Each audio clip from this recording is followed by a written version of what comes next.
নমস্কার, শুভ সন্ধ্যা। আশা করি আপনারা ভালো আছেন। আমি আদিত্য আপনাদের সামনে একটা নতুন ভিডিও নিয়ে আসলাম আবার একটা যে সমস্ত বিষয়গুলো নিয়ে আলোচনা করব। আপনারা জানেন বিশ্ব রাজনীতিতে এখন তোলপাড় হচ্ছে। আ আপনারা জানেন যে ভারতের প্রতিবেশী রাষ্ট্র নেপাল। নেপালে বর্তমানে চলছে ভয়ানকভাবে প্রোটেস্ট।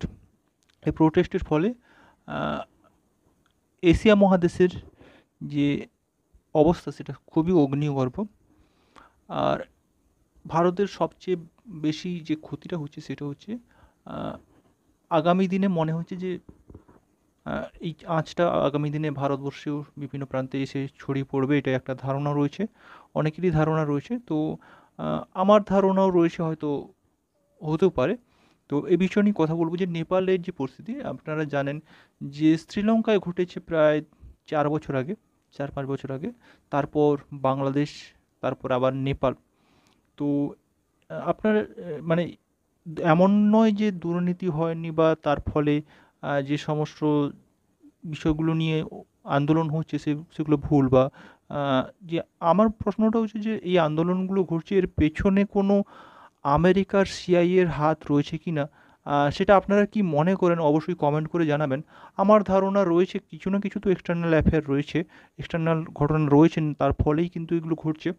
আর সবচেয়ে বেশি যে বিষয়টা আমাদের প্রবলেমটা ক্রিয়েট করছে সেটা হচ্ছে ইন্ডিয়ান ডিফেন্স এজেন্সি, যেটা সিক্রেট এজেন্সি যেটা রয়েছে তার ভূমিকা কী রয়েছে এই বিগত দিনে যে সমস্ত অ্যাক্টিভিটি হচ্ছে, যার ফলে একটা অ্যাটমসফিয়ারের একটা মানে কী বলবো, এশিয়া, দেখুন এই যে ঘটনা, এই নেপালের ঘটনা শুধুমাত্র একটা বিচ্ছিন্ন ঘটনা নয়।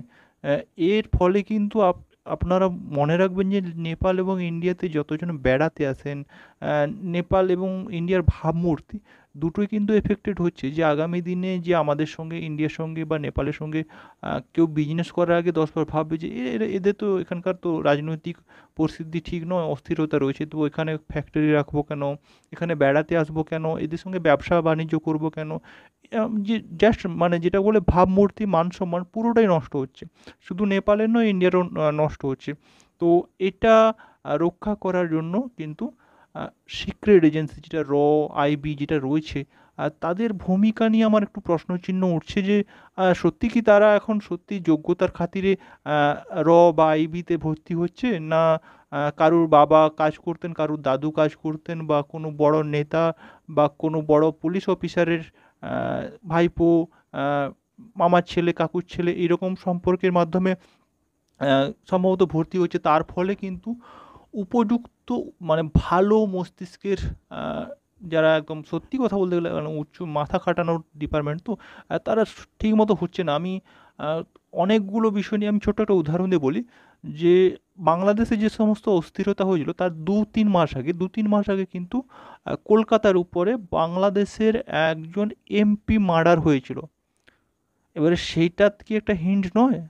আমাদের তখনও কিন্তু আমাদের সিক্রেট এজেন্সি র নড়ে চড়ে বসেনি। তারা তারা সারাদিন ধরে করেটা কি? আমার প্রশ্নটা হচ্ছে এইটাই, যে রয়ের ক্রেডিবিলিটি নিয়ে আমি কিন্তু প্রশ্ন তৈরি করছি।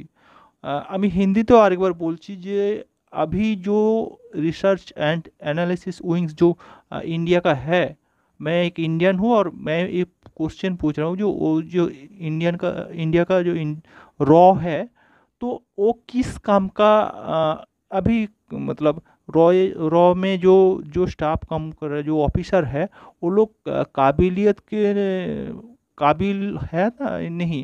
मुझे शक हो रहा है, ये बात पूछना चाहिए। और आगामी दिनेও সত্যি কথা বলতে গেলে ইন্ডিয়াতেও কিন্তু যে ধরনের দুর্নীতি রাজ্য সরকারের উপর বা কেন্দ্রীয় সরকারের উপরে একাধিক অভিযোগ রয়েছে, তারা তাদের সমস্যা সমাধান করতে পারেনি। এবং আমি একটা ভিডিও তৈরি করেছি, সেটা অবশ্যই দেখবেন, উপরে বা নিচে থাকবে কোনো না কোনো জায়গায়, যেখানে আমি বলেছি যে এই যে মেক ইন ইন্ডিয়া কীভাবে জোক ইন ইন্ডিয়া হয়ে গিয়ে মানে দাঁড়িয়েছে, সেটা নিয়ে একটা ভিডিও করেছি। তো এই যে নেপালের যে অস্থির পরিস্থিতি, এই পরিস্থিতি ভারতের কোনো অংশে ছড়িয়ে পড়বে কি না, বা আগামী দিনে ভারতেও এ ধরনের সমস্যা ক্রিয়েট হবে কি না, সেটা আপনাদের কাছ থেকে জানতে চাইছি। আপনারা অবশ্যই কমেন্ট করে জানাতে ভুলবেন না। আমি আদিত্য আজকে এই ভিডিওতে বিদায় নিচ্ছি। আগামী কোনো ভিডিওতে আপনাদের সঙ্গে দেখা হবে, কথা হবে অন্য বিষয় নিয়ে। ধন্যবাদ।